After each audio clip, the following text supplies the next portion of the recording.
দেশের ক্রীড়াঙ্গনের ইতিহাস কিংবা ঐতিহ্য সবকিছুর সঙ্গে ওতপ্রোতভাবে জড়িয়ে থাকা নামটি আবাহনী লিমিটেড। শেষ 52 বছরে যে আকাশী নীলের ব্যানারে অসংখ্যবার আনন্দে মেতেছে ক্রীড়াপ্রেমীরা, সেই আবাহনী এখন লণ্ডভণ্ড। শেখ হাসিনা সরকার পতনের দিন তাণ্ডব লীলা চালিয়েছে দুর্বৃত্তরা। 8 দিন পরেও যার ক্ষত বয়ে বেড়াচ্ছে ধানমন্ডির ক্লাবটি। অস্থায়ী ক্লাব ভবনের সবকিছুই চুরি হয়ে গেছে, অর্থ, মূল্যবান সামগ্রী থেকে শুরু করে আসবাবপত্র। তবে আক্ষেপটা মূলত স্মারক ট্রফিগুলো নিয়ে। অমূল্য যে অর্জনগুলো উদ্ধারের আকুতি ক্লাব সংশ্লিষ্টদের। 200-250 ট্রফি থেকে কয়েকটা ট্রফি আছে এখানে।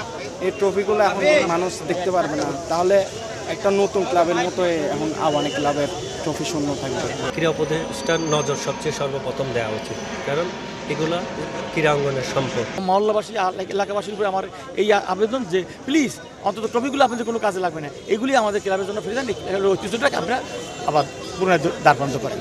অর্ধেক পাউডারে দ্বিগুণ উজ্জ্বলতা, নতুন রিন অ্যাডভান্সড অর্ধেক পাউডারে দ্বিগুণ উজ্জ্বলতা।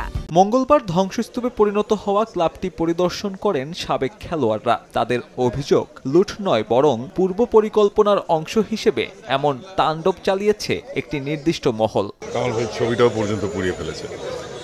এটা তো কোনোভাবে অ্যাকসেপ্টেবল না। What has he got to do with the situation now? কিন্তু করার উদ্দেশ্যটাই হলো, সব কিছুর একটা উদ্দেশ্য করার উদ্দেশ্যই হলো যাতে ওই ইতিহাস পর্বটা মুছে যায় আমাদের থেকে। এটা আমরা অ্যাকসেপ্ট করবো না।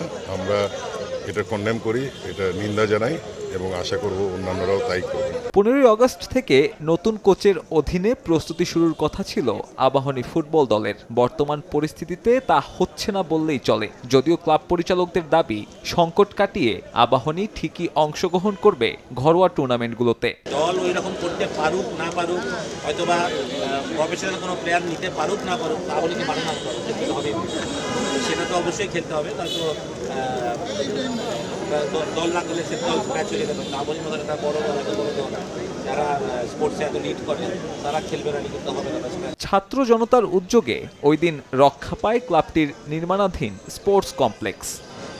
কেবল লুট নয়, আবাহনী ক্লাবে এই তাণ্ডব চালানোর প্রধান উদ্দেশ্য ছিল দেশের 52 বছরের ঐতিহ্যবাহী এই ক্লাবটিকে ইতিহাসের পাতা থেকে মুছে দেয়ার।